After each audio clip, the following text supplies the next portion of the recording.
Beginilah kondisi rumah setelah 1 tahun berlalu pembunuhan yang terjadi di Desa Jalan Cagak, Kabupaten Subang, Jawa Barat. Terhadap TH, wanita berusia 55 tahun, serta anaknya AMR, wanita berusia 23 tahun. Awalnya kasus ini ditangani oleh Polres Subang, kemudian diambil alih oleh Polda Jabar dengan asistensi dari Bareskrim Polri 3 bulan pasca kejadian.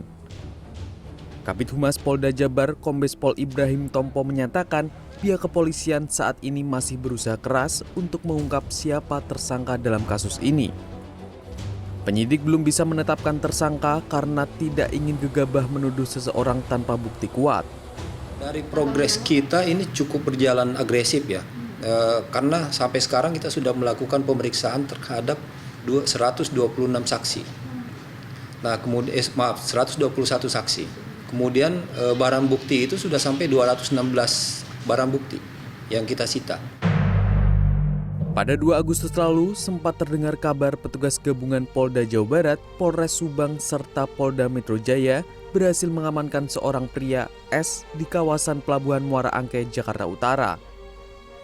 S diamankan usai sebelumnya petugas mendapatkan informasi terkait S yang saat itu menumpang sebuah kapal akan berlabuh di Pelabuhan Muara Angke, Jakarta Utara dari Kalimantan. Kabid Humas Polda Jabar Kombes Ibrahim Tompo menjelaskan dilepaskannya pria berinisial S itu lantaran belum memenuhi syarat sebagai pelaku. Menurut Ibrahim, S diamankan lantaran ada petunjuk yang didapat polisi berkaitan kasus tersebut. Kriminolog dari Universitas Indonesia Adrianus Meliala melihat ada 3 hal yang membuat kasus ini seolah terhenti dan belum bisa menemukan titik terang. Pertama adalah soal tidak rapinya penanganan tempat kejadian perkara atau TKP saat pertama kali proses pemeriksaan dilakukan oleh Polres Subang. Faktor kedua adalah banyaknya versi cerita dari setiap saksi yang diperiksa oleh pihak kepolisian. Sementara faktor ketiga adalah adanya keengganan beberapa pihak di kalangan kepolisian untuk menggunakan data DNA sebagai metode dalam mengungkap kasus. Padahal dengan rentan waktu yang sudah terlalu lama dari kejadian, data DNA bisa menjadi bukti yang bertahan lama selain data digital. Dari berbagai alat tes yang mengarah pada terdapatnya bukti-bukti forensik itu, ada 2 sebetulnya yang tak lekang oleh waktu, yakni digital forensik dan DNA forensik. Dengan tekanan kuat dari publik, maka semestinya penyidik akan bekerja lebih baik untuk segera mengungkapkan kasus ini. Sementara pada 17 Agustus kemarin, polisi Polda Jawa Barat dan Polres Subang melepas garis polisi di rumah TKP pembunuhan ibu dan anak di Kampung Cisoit, Jalan Cagak, Subang, Rabu sore. Selain itu, polisi juga menyerahkan kunci rumah kepada Yosep sebagai tanda rumah tersebut sudah bisa kembali dihuni.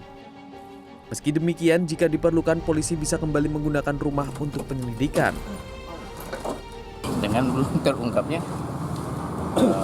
kedua korban anak saya, ini mah hanya ya alhamdulillah, karena lihat untuk sementara ini kan alhamdulillah mungkin ya. Saya itu sebetulnya suka lewat melalui jalan ini, kalau lihat ini kayak hutan belantara.